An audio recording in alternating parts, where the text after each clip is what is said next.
Bonjour et bienvenue dans cette petite séquence vidéo que j'espère très courte. Voilà. Nous allons parler aujourd'hui de l'entrepreneuriat, du commerce. Pourquoi faire du commerce? Pourquoi avoir une activité? Pourquoi entreprendre? Vous devez absolument entreprendre. Peu importe l'ethnie dans laquelle vous vous trouvez dans votre pays. Je me nomme Simon-Paul Bambo-Ndaba.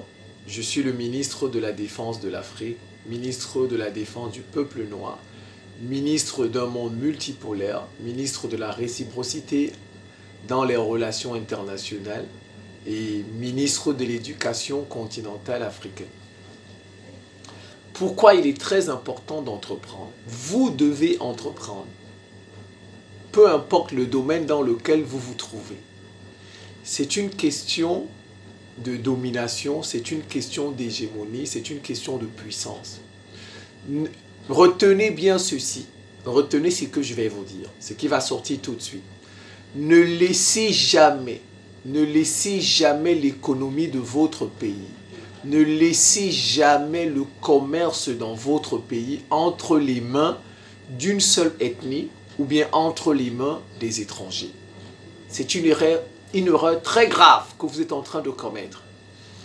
L'ethnie là, qui va dominer dans l'économie, va dominer dans le pays. Les étrangers là, qui vont dominer dans l'économie, qui vont dominer dans le commerce, vont dominer dans votre pays. Ils vont avoir toutes les terres, ils vont acheter toutes les terres, ils auront toutes les entreprises et vous n'aurez que vos yeux pour pleurer. Pourquoi je dis, peu importe le domaine dans lequel vous vous trouvez, il faut entreprendre. Ça, c'est pour votre bien et pour le bien de vos enfants. Je peux vous donner 2 exemples. 3. J'ai dit, je ne veux pas la vidéo longue.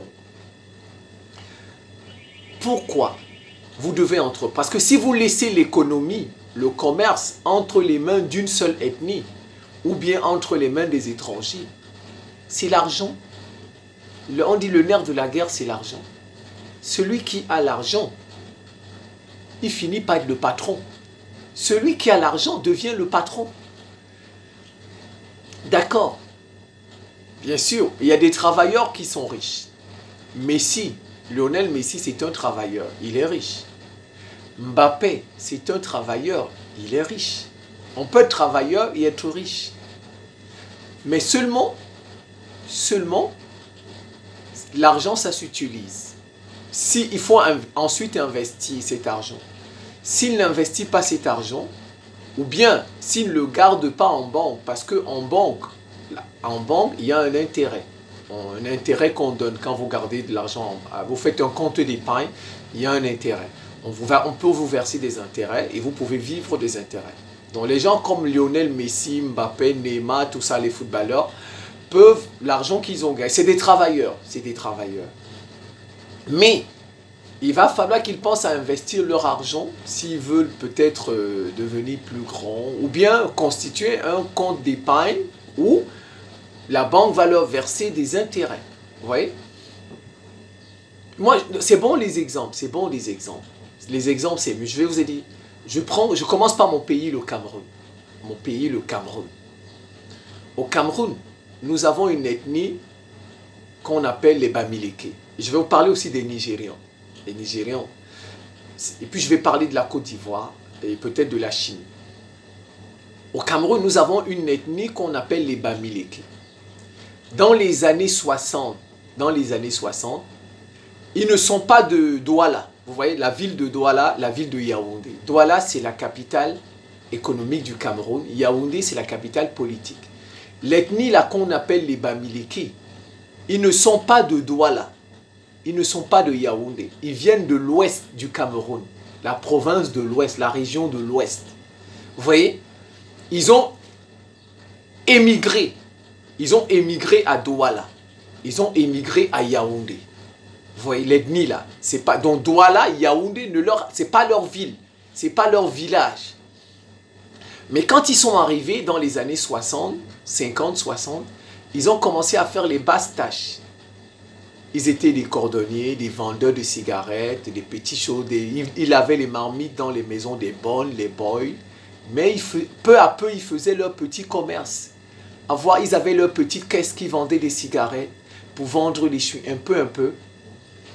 Mais les ethnies qui habitent, les propriétaires de la ville de Douala, étaient des travailleurs. On leur a mis dans la tête parce qu'ils ont trouvé le colon. Les Douala, c'est au bord de la mer. Douala, c'est le bord de la mer. Donc quand les colons sont arrivés, les blancs sont arrivés, c'est les Douala que les blancs ont rencontrés en premier. Donc les Douala sont partis à l'école. Vous voyez, ils sont partis à l'école et le colon leur a mis dans la tête que quand vous partez à l'école, vous passez votre diplôme, vous allez travailler dans la fonction publique. Vous serez des travailleurs. Et c'est comme ça que l'ethnie là qu'on appelle les Douala, ils ont fonctionné durant des années. Ils sont des travailleurs. Ils avaient des voitures, ils avaient de belles voitures, etc. Même chose à Yaoundé. À Yaoundé, vous avez les Fans. On dit les Ewondo, les Fans Béti, les Ewondo, les Béti. L'ethnie de Paul Biya. C'est l'ethnie de Paul Biya, Yaoundé. Bon, Douala c'est mon ethnie.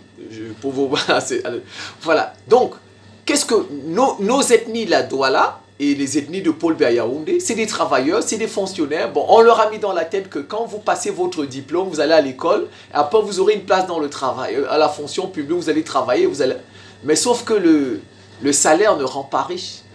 Le salaire ne rend pas riche. Vous pouvez regarder durant des années. Après, vous allez prendre votre retraite. La retraite qu'on vous donne là, c'est rien du tout. Mais les Bamileke, là, ils ont fait du commerce.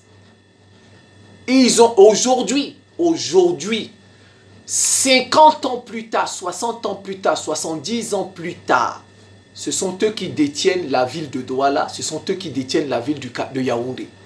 Alors que c'était des migrants. Vous voyez, c'était des migrants. Ils viennent de la province de l'ouest du Cameroun. Ils étaient migrants à Douala. Ils étaient migrants à Yaoundé. Ils ont fait du commerce. Aujourd'hui, ce sont eux qui ont toutes les S'il y a... Bon, je parle des ethnies du Cameroun. Je ne veux pas parler des Français, etc. Je dis les ethnies du Cameroun. Au Cameroun, aujourd'hui, s'il y a 10 entreprises, s'il y a 10 entreprises au Cameroun qui appartiennent à des Camerounais, 6 entreprises appartiennent à cette ethnie, les Bamileke. 6. Vous voyez, 6 entreprises appartiennent à cette ethnie. Maintenant, il y a les Aoussa, l'ethnie du premier président Ahidjo. Eux aussi, c'est des commerçants. C'est des commerçants. Voilà. L'ethnie du président Ahidjo, voilà, eux aussi sont dans le commerce, mais ils ne sont pas ils sont pas braves comme les Bamileke. Les Bamileke sont dans tous les secteurs. Les Bamileke sont dans tous les secteurs. Donc, vous voyez, sur 10 entreprises aujourd'hui au Cameroun, 6 appartiennent à cette ethnie. Et par exemple, 3 entreprises appartiennent à l'ethnie du premier président du Cameroun, Ahidjo, les Aoussa du Nord. Ils sont du nord du Cameroun. Les Bamileke sont de l'ouest. Et ces gens-là, ces ethnies-là dont je suis en train de vous parler, les Aoussa, ils sont du nord. Les Bamileke sont ils dominent les régions qui ne sont pas les leurs. Notamment Douala, Yaoundé et toutes les autres régions du Cameroun. Le commerce, c'est le commerce, l'économie qui rend puissant. Si dans votre pays, vous négligez le commerce, vous négligez l'économie, dans 30 ans, dans 50 ans, dans 60 ans, vos enfants seront les travailleurs de l'ethnie qui aura fait l'économie. Malheur à vous s'ils détiennent le pouvoir politique aussi. Malheur à vous s'ils prennent le pouvoir politique, comme c'est le cas en Côte d'Ivoire. Allons en Côte d'Ivoire, les Djoula. En Côte d'Ivoire, les Djoula. Les Djoula, la ville d'Abidjan. Abidjan appartient aux Hébriers. La ville d'Abidjan que vous entendez appartient aux Hébriers. Ils ont fait la même chose que nous les Douala, que les Ewondo du Cameroun. Houphouët-Boigny les a trompés. Les Français, les Occidentaux nous ont dit, maintenant vous allez passer votre diplôme, vous irez à l'école, vous serez des travailleurs, à la fonction publique. Et puis, mais les Djoula, qu'est-ce qu'ils ont fait? Les Djoula sont l'ethnie d'Alassane Ouattara, on va dire ça comme ça, l'ethnie d'Alassane Ouattara. Bon, ce n'est pas une vidéo pour dire si Alassane Ouattara est ivoirien, de grâce, ne nous emmenez pas ça. Je connais le problème de la Côte d'Ivoire, donc c'est pas ça le débat. Mais officiellement, on dit que Alassane Ouattara est de l'ethnie Djoula. Donc c'est ce qu'on dit. C'est pas une vidéo sur Alassane Ouattara. Parce que des gens qui comprennent absolument rien et puis ils vont venir dire tu ne connais pas, tu ne connais pas. C'est pas une vidéo sur la Côte d'Ivoire, c'est une vidéo d'entrepreneuriat. C'est pour inviter les gens à entreprendre. Parce que c'est très important. Donc aujourd'hui, cette ethnie, les Djoula, qui sont du nord de la Côte d'Ivoire, ont fait le commerce. On les a insultés, c'est des pauvres commerçants, des ceci, cela. Mais aujourd'hui, ils dominent le commerce en Côte d'Ivoire. Et le président, il domine l'économie, il domine le politique aussi, maintenant. Vous voyez? Vous voyez? Regardez les Libanais en Côte d'Ivoire. Prenons les Libanais. La plupart des Libanais qui arrivent font le commerce. Et on vous dit qu'ils ne sont pas 200 000. Les Libanais ne sont pas 200 000 en Côte d'Ivoire. Il n'y a pas 200 000 Libanais en Côte d'Ivoire. Ils sont dans les 150 000 à peu près. Mais l'économie de la Côte d'Ivoire appartient aussi aux Libanais. Et les Libanais sont des patrons en Côte d'Ivoire. Je reviens au Cameroun, les Nigérians. Les Nigérians, quand ils ont commencé à arriver au Cameroun, les Nigérians, c'est des commerçants, des patrons des tissus. Mais je vous dis que les Nigérians, ils sortent même avec des Camerounais. Vous voyez une fille camerounaise qui dit « Je préfère sortir avec un Nigérian ». Moi, je préfère sortir avec un Nigérian que de sortir avec... Le Nigérian a l'argent. Il va lui donner l'argent.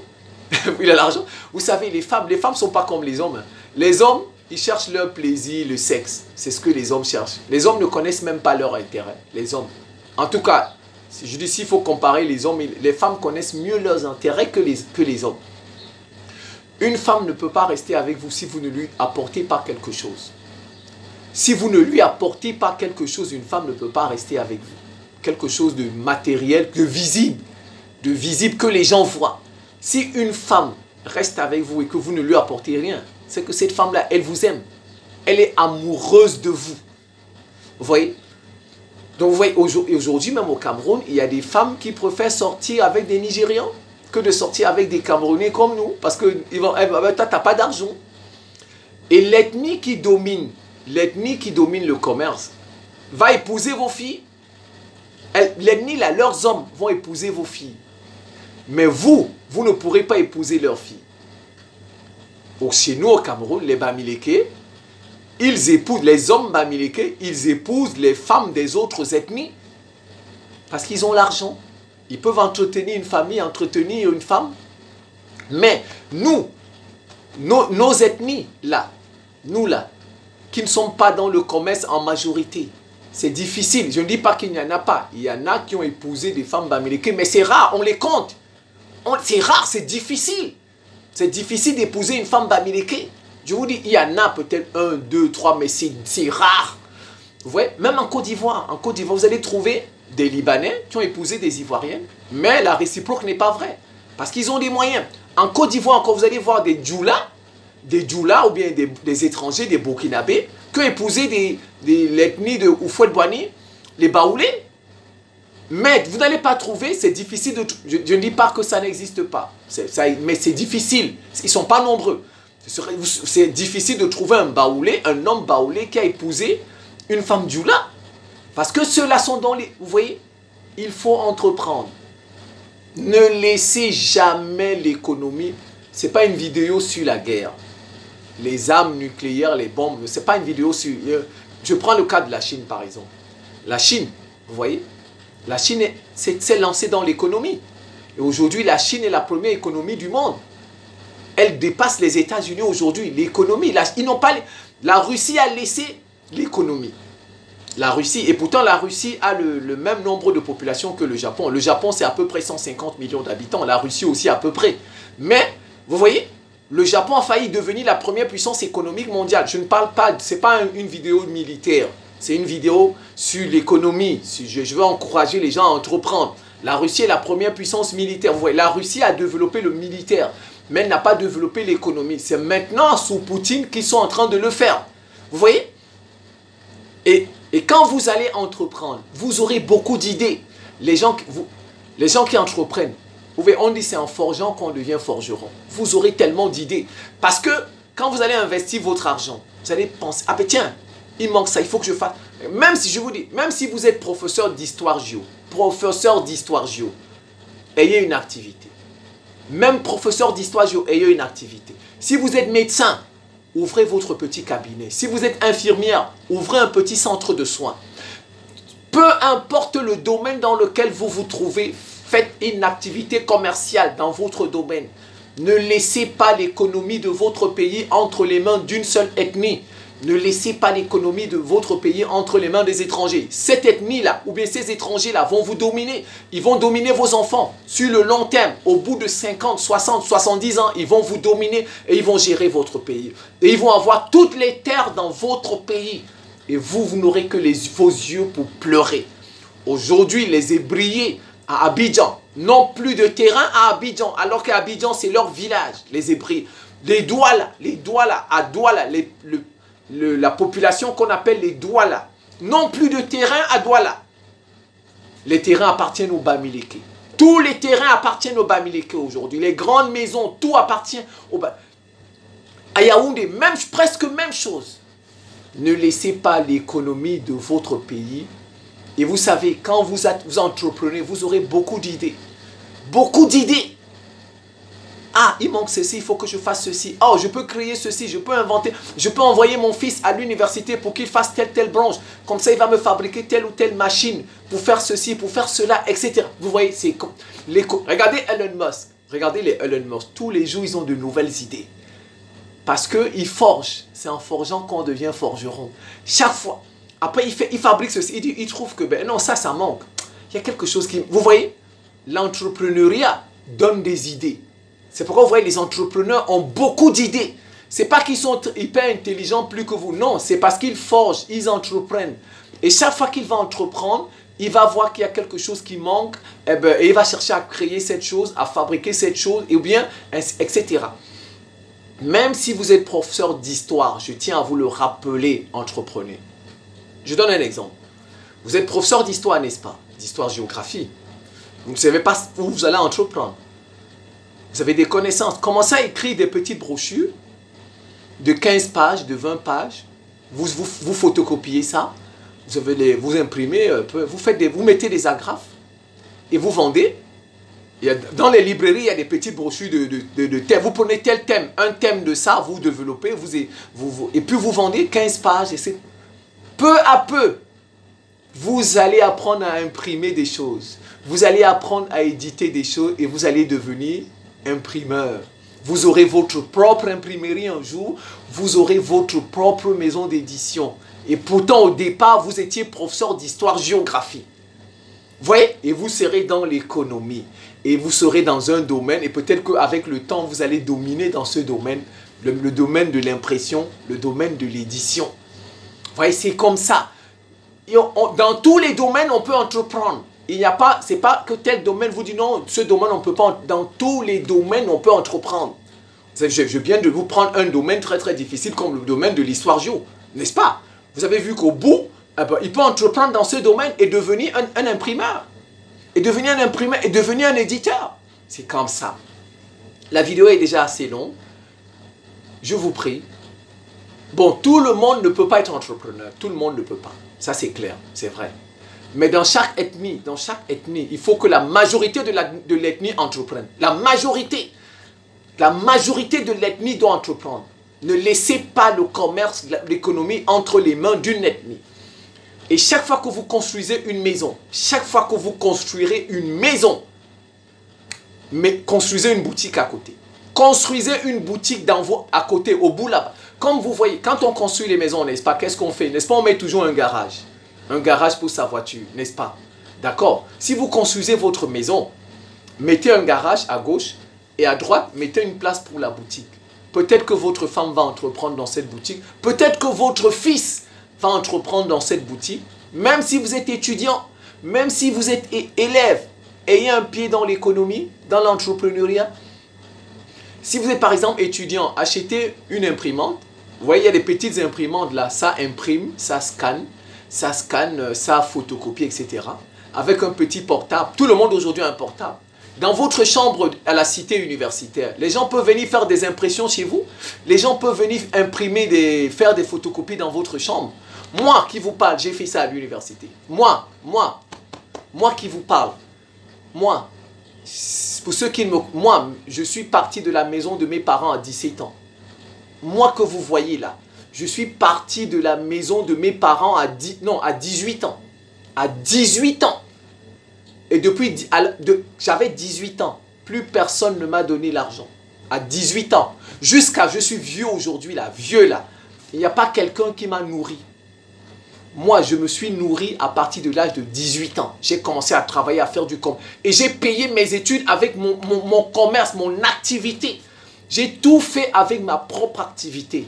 Moi, depuis l'âge de 18 ans, bon, comme on dit, la vie est ce qu'elle est. Je ne suis pas devenu, par exemple, un grand... c'est la vie. Dans la vie, chacun a sa chance. Bon, c'est la fin de cette petite séquence vidéo. Je vous remercie pour votre attention et à très bientôt.